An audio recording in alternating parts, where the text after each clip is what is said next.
ஆண்டவரும் உலக இரட்சகருமாகிய இயேசு கிறிஸ்துவின் விலையேற பெற்ற நாமத்தினால परमेश्वर उद्धार करता है यीशु मसीह के नाम से உங்கள் எல்லாருக்கும் அன்பின் வாழ்த்தை தெரிவித்துக் கொள்கிறேன். आप सभी को प्रेम से अभिवादन करते हैं. எல்லாரும் நல்லா இருக்கிறீங்களா? आप सब खुश हैं क्या? கர்த்தருக்குள்ளாக சந்தோஷமா இருக்கிறீங்களா? परमेश्वर के अंदर आनंदित हैं. வேதம் வெளிச்ச தின தியானத்தின் மூலமாக वचन दीपक के रोज के ध्यान के உங்களை சந்திப்பதில் आपसे मिलने में நாங்கள் மிகுந்த சந்தோஷம் அடைகிறோம். हमें बड़ी आनंद होती है. எல்லாரும் ஆவலோடு இருக்கிறீங்களா? सब बड़े ध्यान के साथ हैं. கர்த்தருடைய வார்த்தை நம்மோடு பேசுகிற வார்த்தை. परमेश्वर के वचन हमसे बातें करते हैं. அது வல்லமையுள்ள வார்த்தை. वो सामर्थ्य वचन அது है. பராக்கிரமமுள்ள வார்த்தை. वो पराक्रमी वचन है. தேற்றுகிற வார்த்தை. हमें तसल्ली देने वाला சரியான वचन है. பாதை நடத்துகிற வார்த்தை. सही मार्ग में चलाने वाला वचन நாம் இந்த है. வார்த்தையில கடந்து செல்லலாமா? हम आज के वचन की ओर जाएंगे. சங்கீதத்தின் புத்தகம் भजन संहिता की पुस्तक 32ஆம் அதிகாரம் 32वां अध्याय 8இல் சொல்லப்பட்டிருக்குது. 8 में कहा गया நான் है, உனக்கு போதித்து मैं तुझे मार्ग सिखलाकर நடக்க வேண்டிய வழியை உனக்கு காண்பிப்பேன். और तेरी मैं अगुवाई करूंगा.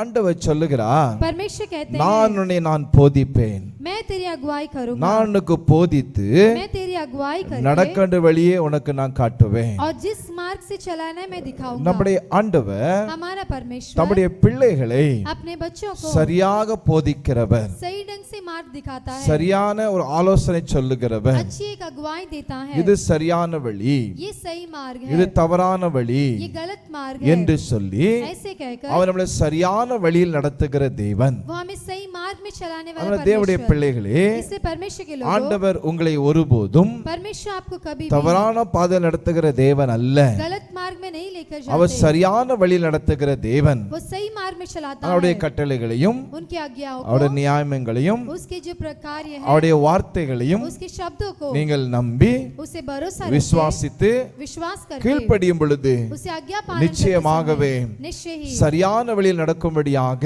सही मार्ग में चलने के கர்த்தர் लिए உங்களுக்கு சரியான பாதை காட்டுவார். परमेश्वर आपको सही मार्ग உங்க दिखलाएगा. எதிர்காலமா இருக்கலாம், चाहे आपको भविष्य क्यों உங்களுடைய ना हो, வேலையா இருக்கலாம், आपके काम के कार्य, உங்களுடைய பிசினஸா இருக்கலாம், आपके बिजनेस क्यों ना हो, உங்களுடைய படிப்பா இருக்கலாம், आपकी पढ़ाई के எதுவா कार्य, இருந்தாலும் चाहे कुछ भी हो, தேவனிடத்துல கேளுங்கள், परमेश्वर से मांगिए, அவரிடத்துல விசாரிங்க, उससे पूछताछ அவரிடத்துல कीजिए, ஜெபத்துல கேளுங்க. उससे प्रार्थना में मांगिए. ஆண்டவர் என்னை சரியான வழியில நடத்தும், परमेश्वर मुझे सही मार्ग में என்னை चलाइए. போதியும். आप मुझे अगुवाई அவருடைய சத்தத்தை कीजिए. நீங்க கேட்பீங்க. उसकी आवाज को आप அவருடைய सुनेंगे. சத்தத்தை கேட்டு उनकी आवाज को அவருடைய வார்த்தை सुनकर கீழ்ப்படியும் பொழுது उस वचन को पालन करते समय ஆசீர்வாதம் கர்த்தர் கட்டளையிட வல்லமையுள்ள தேவனாக இருக்கிறார். परमेश्वर आशीष देने के लिए सामर्थ्य அவர் है. உங்களை போதித்து நடத்துவார். वो आपको अगुवाई दे के அது चलाएगा. மாத்திரமல்ல, केवल उतना ही வழியை नहीं, உங்களுக்கு அவர் காட்டுவார். सही मार्ग को आपको दिखलाएगा. நிச்சயமாகவே निश्चय ही இந்த வார்த்தைகள் மூலமாக इस वचन के दौरान கர்த்தர் உங்களை பலப்படுத்துவாராக, परमेश्वर आपको बलवंत உங்களை करे, ஆசீர்வதிப்பாராக. आपको आशीष करेगा. நாம் செபிக்கலாமா? प्रार्थना करेंगे. அருமை பிதாவே, நன்றி செலுத்துகிறோம். प्यारे पिता आपको धन्यवाद உடைய करते हैं. பிள்ளைகளுக்காக